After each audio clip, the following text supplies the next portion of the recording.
Ora, se no século passado as referências fálicas elas eram mantidas, muito pautadas na delimitação precisa do que é masculino e do que é feminino, atualmente a experiência na clínica com casais vai ser caracterizada muito por uma dinâmica perversa.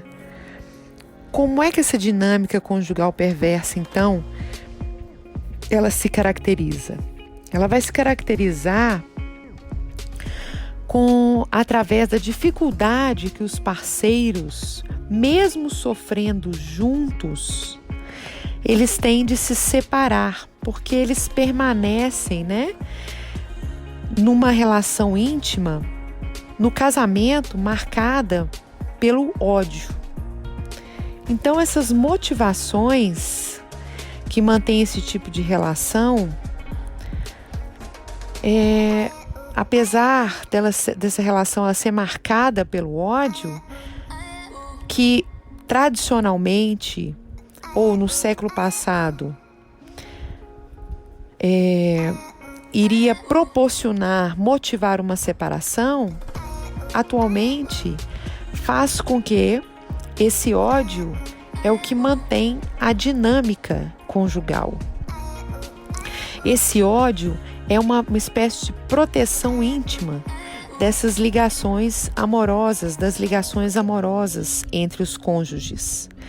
E isso pode ser ilustrado através de guerras verbais, Mesmo antes da decisão de um divórcio ser cogitado, essas guerras verbais, elas já estão presentes através da mera utilização da palavra, de uma palavra que é colocada de forma agressiva por um dos cônjuges ou pelos dois, E eles estão ali discutindo, mas aquela discussão está longe de significar uma ruptura, e essa discussão ela constitui uma forma de evitar um relacionamento extremamente fusional, o engodo emocional, mas é esse ódio que vai manter esse casal casado. Então, queridos, nessa guerra verbal, a palavra divórcio ela vai ser utilizada como uma ameaça ao outro, mas como uma forma de pressão para modificar a relação. É uma forma de expressar uma tentativa de negar essa dependência emocional, essa dependência fusional. Não para ir ao divórcio às vias de fato, concretamente, Essa palavra divórcio, ela vai ser usada nessa guerra verbal, por exemplo, para demonstrar uma superioridade sobre o parceiro,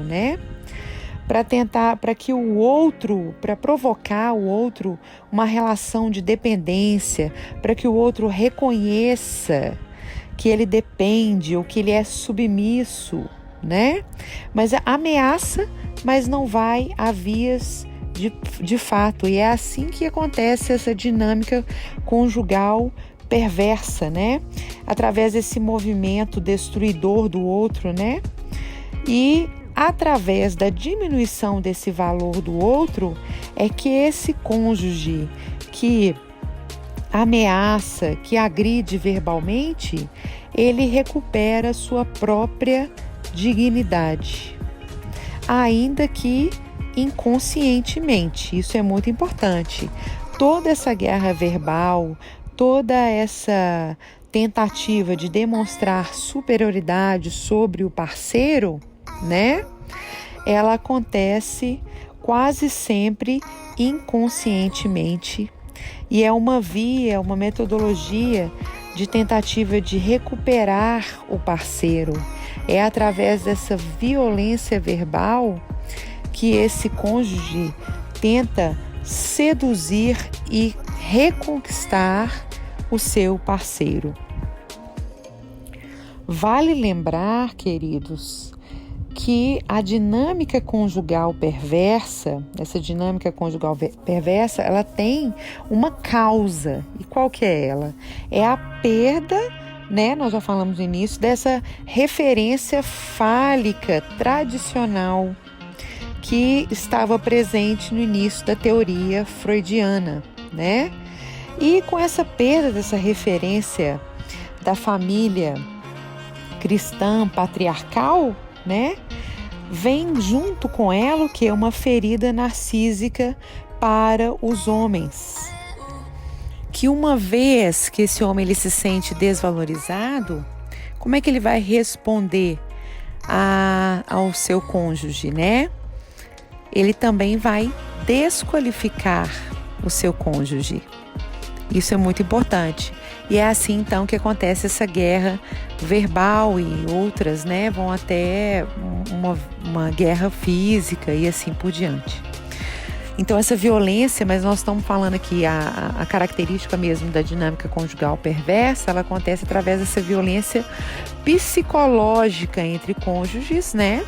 E é essa violência psicológica entre os cônjuges que vai contribuir para a manutenção de uma relação de total desqualificação do outro e para a formação de um laço perverso, caracterizado por um movimento recíproco no sentido do domínio do parceiro, né? Com condições e exigências que submetem a ambos.